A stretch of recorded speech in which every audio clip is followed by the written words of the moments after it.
You're listening to the Zebra Podcast Network, your school, your voice. Welcome to Peer-to-Peer. We're New Brunswick High School peer leaders, and this is the podcast where we talk about the experiences that shape us, the challenges that test us, and the moments that make us all leaders. We're exploring the paths we've taken and the lessons we've learned, the wisdom we've gained so far. Join us on this journey of reflection, growth, and leadership. This is Peer-to-Peer, where your story matters.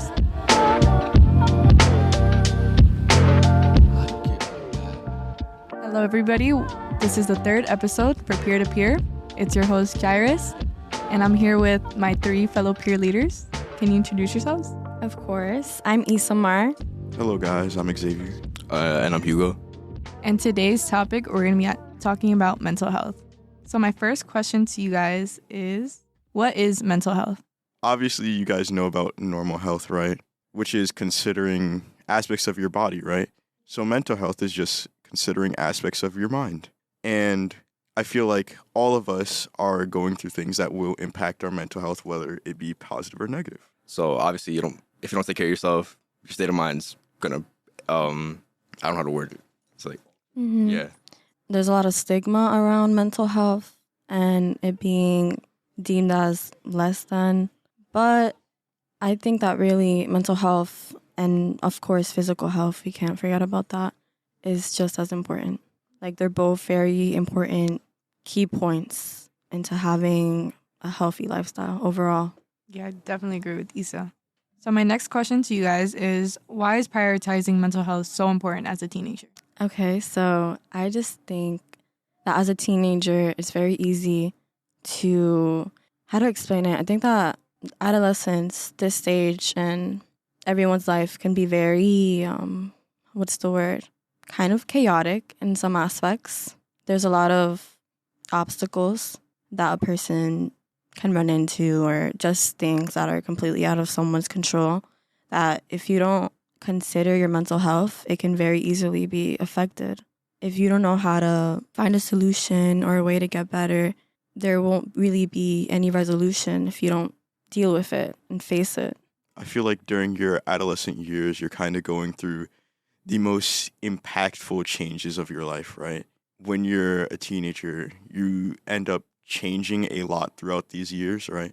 So it's really important to make sure that mentally you're mentally well so that you can prepare for your future life. How do you take care of your own mental health then?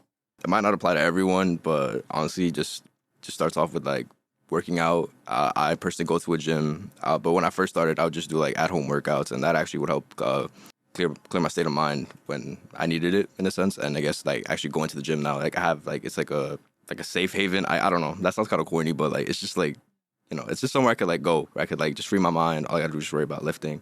And music too. Like, I don't know. Music is definitely another great escape to to clear your mind. I wish I could find a safe haven in the gym, but the gym is just between my work and school. It's a hard balance. Yeah, I think definitely engaging with hobbies or your interests can help alleviate problems dealing with your mental health. So how do you take care of your own mental health? I just I read a lot. I work out too, mainly at home though. I think that whenever I'm able to engage in my hobbies, right? And it's especially productive hobbies, right? So like making things, building things, like arts or making music, right?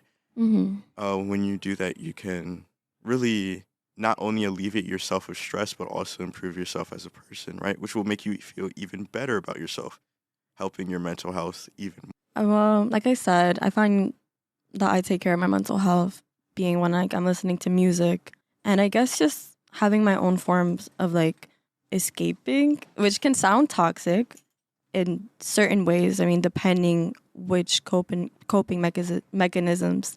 But for me, I find that just writing and listening to music helps me a lot personally. Journal? I don't journal as often as I would like to, but when I do, it can alleviate some of like the stress or like whatever I had in my mind. And it's very helpful, I find. Also, something that also helps me a lot with my mental health, I'd say, is just sticking to a regular routine between work, school, and having your own life balance to do the things you want to do, as in like hanging out with friends making time with family, playing video games, going to the gym, visiting new places, hiking, whatever it is for you. It's very important to keep track of like your responsibilities and to meet your priorities. Because I find that when I'm not organized myself, it's like dominoes. It just knocks everything down. Yeah. And it's very stressful to like catch up. Yeah, I kind of agree with Issa's point on that. Not only do we try to improve our mental health, but we also have to figure out what would make it become worse so that we can avoid that, right? So, for example, some things that could impact your mental health negatively is actually focusing on the negatives, right? As if you continue to focus on negative things and let your day become even worse, right? And I'll use like an example for this. Like one thing, bad thing happens at the start of the day, right? And you're like, this day sucks. Mm-hmm. So then you go into school, you're being not mean to people, but you're not being as nice as you normally are, right? That causes other people to treat you differently. You get treated differently and you feel even worse, right? Yeah. So not only are there times in which we should try to improve our mental health by focusing on things like our interests and hobbies, but we should also make sure that we're not focusing on our negative health when it does come up. I agree with, is like Xavier said, we can't really just shift 100% of our focus on all the bad things, because if that's all we did on a day-to-day basis, I mean, we drive ourselves crazy. I mean, in order to like accept something has happened, whatever the case may be, you must move forward and just keep going forward. And that may be either just faking it until you make it, which sounds bad, but in some cases it could be beneficial depending on what kind of person you are. What advice would you give to underclassmen who struggle with their mental health? The earlier you start with taking care of your mental health, the better the outcome's going to be later in life. Because if you start right now to like, I guess like do what you do to take care of your mental health, you start that early, then not only do you already know what makes you feel good, you could just throughout life, like not even like it could be like past high school, like you're good. Like you don't have to like, I don't want to say prioritize mental health because like obviously prioritize mental health 100%, but like it won't be that much of a worry that, you know, if you weren't to take care of it. I think something that can definitely help is organization. Like, just by cleaning your room, you will feel like so much better coming home every day to a clean room, right? And another thing too is you have to acknowledge the negative bias that you have, right? So a lot of the time we'll have like an equal chance for like things to be good or bad, right? But you could have like 5 good things happen and then 1 bad thing happen, and you'll focus on the 1 bad thing, right? So you have to acknowledge when you do that so that you can address that, right? And not always focus on the bad thing that happened. I agree. I feel like it's also very important to take in everything you're grateful for, because as bad as the negative things that happen to us may feel and may be, it could feel like even catastrophic. Mm-hmm. And it was like, oh, like my world is ending. Like, I don't know how I'm going to move forward. But that isn't the case. Like, getting fired from your job isn't going to be like the end of it. You can get another job. Getting a D on a test isn't going to be the end of your world. You can bring your grades up for that class. I think they're pretty simple. Yeah. I feel like everyone comes to face those type of issues maybe once or twice in their life. Not even once or twice, like with the test thing. I don't know. I'm not saying that I've been getting Ds, but it's a very normal thing to get like a bad score on anything. And it can feel very damaging to one's self-image about them. Mm-hmm. But you can't really let that be like the end of it and think like, oh, like I'm never going to try again. I don't think I can do better next time. There's going to be no improvement. Also, I think it's very important to focus on time management.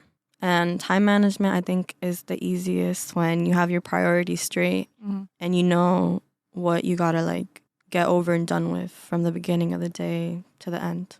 It's really not the end of the world. Like, looking back at it, like, under my, like, younger years, like, freshman year, like, sophomore year, like, I'd go through, like, some stuff, but, like, and I thought that was, like, rock bottom. I was like, I'm at rock bottom right now. Like, this is so bad. But then, like, in the end, like, months pass or weeks pass and something even worse happens. And I'm like, now I'm actually at rock bottom. Like, this is so bad.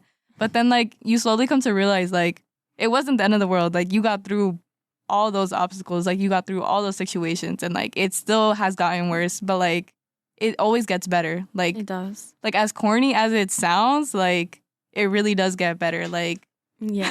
like like I sure hope so. like I promise you it will. Like there is a light at the end of the tunnel. Like life just happens for no reason. Like things happen for people say like things happen for a reason, but like There doesn't have to be a reason for There doesn't every have single to. little thing. exactly. And you don't have to find the justification for something bad that happened to you. Mhm. It's like okay for there not to be an answer. Exactly. It's all about how you grow from it. Like, Yeah. how can you, like, build yourself up from that? Like, oh, I went through this. Like, how am I going to change this? Like, if you can't change anything about it, then you can always change, like, How your you reaction. feel about How it. you feel about it. Of course. Yeah, and I feel like it's also important to realize like those downs that you go through in life are what makes the ups better. Life is like a roller coaster, right? Yes, it is. Like I feel like self-growth is never going to be a linear journey. Exactly. Like no one ever like gets to like the point where they're at, and let's say like they made like a whole 160, I guess, and they didn't get to that point. In one day. Yeah, like they didn't get to that point by just They just didn't wake up one day and was like, yeah, I'm going to like, get better. everything's fine. Like no, like they probably faced obstacles again and again, and they still got to where they are. And it's not to say that like when you make a complete 160 of character that you're not going to face bad days, because part of life is bad days and bad emotions and negative things that are going to come to you, and that's okay. You have to like learn how to accept it. So I also wanted to talk a little bit about like the mental health resources in our school. So I just want to ask you guys, like, do you guys know any like of the resources that we have here at the school? Yeah. Not only do you have your teachers, right, which you should know, right? Mm-hmm. But a lot of them will tell you that we have counselors, right, Mhm. that we can go to. And then on top of that, we also have the Y Center, right? And there are so many resources to help you with these problems that you're facing mentally, right, in this school. So I think that if you feel like you're going through anything, you should definitely seek these resources out while you have them and while they're available. So for you guys who don't know what the Y Center is, basically it's I'm not 100% sure what it is either, but it's located in the cafeteria next to the snack bar. Whenever you guys have lunch, especially during lunch, I'm pretty sure throughout your day you can still go, Mm-hmm. but more specifically during your lunch, you can stop by and literally just like talk to a social worker, like a counselor, and like I didn't even know that was a thing in our school. I'm not gonna lie to you. That is the first time I'm hearing about it. Really? I found out like the beginning of my senior year. Like Really? yeah. I was like, Is it wait. new? no, I had- it's been here since forever. Like I found out about it my sophomore year. I was like, this resource has been here this entire time, and I didn't know about it. Like up until then, I only knew about like the counselors. And can I ask you guys that, both of you that do know what it is, how did you guys find out about it? I found out about it about an underclassman, actually. I think she told me. Really? She mentioned it. I was like, yeah, I go there sometimes. I'm like, oh, like, well, is it good? And she's like, yeah, it's always available, which is like, it's convenient. And I was like, okay, well, that's crazy. I never knew about this. Like, you have to show me this place. And she was like, yeah, I'll take you. And I was like, okay. I learned about it from a friend of mine, and she had just told me that she had gotten called down there, right? Mhm. And I just figured out, like, oh, like this exists. I never knew this exists. Mm-hmm. Yeah, for me, I found out about it my sophomore year because I forgot how it happened, but like one of my friends, like she went to the counseling office and then she talked to a counselor and then they had sent her to the Y Center. And then one day she took me there. And then I was like, and then I saw like all these social workers, all these counselors, like everybody. And I was like, I didn't know this was available to us. Mm-hmm. And I think it was during my junior year, I used to go sometimes just because like a lot of people, one thing about mental health is like a lot of people like wait till like they're at their like lowest. Like people are like, oh, I genuinely don't know how to function anymore. Like I genuinely need help. But like that's just like, that's not a good way to go about things. Like if you feel sad, like of course, like go do your coping mechanisms, go find a way to like relieve yourself. Like don't wait till the very end where you're just like, Yeah. where you're just like at the brink of like having like a mental breakdown or just like you genuinely feel like really, really like upset about whatever's going on. Like for me, example, I think it was my junior year, I started seeing a therapist because I just didn't feel like I was me, or like I felt like really depressed at the time. But I didn't want to wait till like when I was like really like at my lowest. Like I knew I was feeling pretty off, or like I wasn't feeling okay. So then that's when I started seeing her. And at first it started with the Y Center, actually. I started going to the Y Center, and then I told them, I was like, I think I need a therapist. Like, I think I want to like have somebody to talk to, like outside of school. And they were the ones that helped me find one, and it was really helpful. Yeah. And then, yeah. And if you may, like, okay, jumping into that, considering that I think therapists can also be very essential to helping somebody better their mental health. If they fear anything that could do with like, the cost of it, because to be fair, like to my knowledge, therapy isn't inexpensive. Like it could be expensive depending on how your insurance covers it. But I would say that if your interest peaks in maybe considering going to therapy, or even just getting a therapy session, doesn't have to be that frequent. You can definitely find resources that could perhaps give you a session in a way that can be accessible to you. Like there's definitely places that offer that. You just have to look for them, and I'm sure that counselors here would have information on that. Exactly. Like I didn't know where to start. Like when I was looking for a therapist, I was like, I don't know where to look. And then when I went to the Y Center, they like told me everything, showed me everything, and then that's how I found her. So it makes it really easy. So if you ever need a therapist or like a counselor, just go to the Y Center. And again, it's in the cafeteria next to the snack bar. Yeah. And if you may feel if you may feel off about the stigma around it, considering that a lot of students here are minorities, we all know that. Well, in my experience, for example, I know that like my parents can be closed-minded when it comes to that type of thing. 100%. So I know that there's probably students here that can probably relate to that as well. And I think that a conversation goes a long way. And it may be scary to have those type of conversations, but at the end of the day, like, you can't live in fear in order to like block that from bettering you. You have to just do it. Like talking to my mom about wanting a therapist, like that was like the scariest conversation I ever had to have. I was like, she's gonna call me crazy. And she did. She called me crazy. She was like, you don't need that. Like, why would you ever need that? Like, you're fine. Like, you have good grades. Like, you do sports. Like, you're very like involved. Like, why would you ever need that? And I'm like, that's exactly why I need it. I'm stressed like out of my mind. Like I need someone to talk to. And after a lot of talking with her and then talking with like the counselors here at school, like that's what really like opened her mind. Cause the counselors, the people here, the faculty here are here to help you. Like they're not like your number one enemy. Like they're not here to like criminalize you. They're not here to like get you arrested or like try to demonize you. Like no, they're here to like literally help you like and improve your lifestyle and improve your life. They want to see you succeed. Everyone 100%. The people who don't want to see you succeed are your little friends that you skip class with, like, and you guys just spend all day walking around, exactly, trying to sneak into lunches. Exactly, like see you. Like they don't want to see you succeed. No, faculty here does. Yeah, they just want what's best for you. And I'm sure that maybe even you want to see yourself succeed, and you may think that falling down those type of paths is like your only option. Yeah, like aren't even like.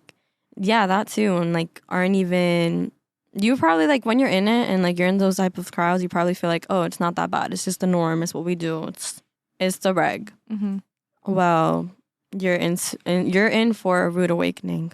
But in order for that awakening to come, you have to just get a little push and shoving. Take the first step. Like, just take a moment to look around your surroundings and just realize like, what am I doing? Like take a little bit of self-reflection. Just be like, is this really going to make me happy? Like, in 5 years from now, is this, like, what am I doing now, like, is going to make me better myself in the future? Is it going to get me to, like, where I want to be, like, when I'm older? Of course. So those are my last questions. But I really just wanted to emphasize on the Y Center that you guys can always stop by whenever. And if a teacher's giving you a hard time about going there, find another teacher. We have 8 classes. Like, I hope you find a teacher, and especially during advisory. I don't know if you can go during advisory, but you can definitely, most likely, that's probably the best time to go. To not lose any class time and to do your work anytime.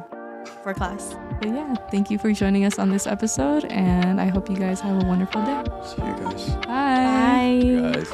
It was great talking to all of you.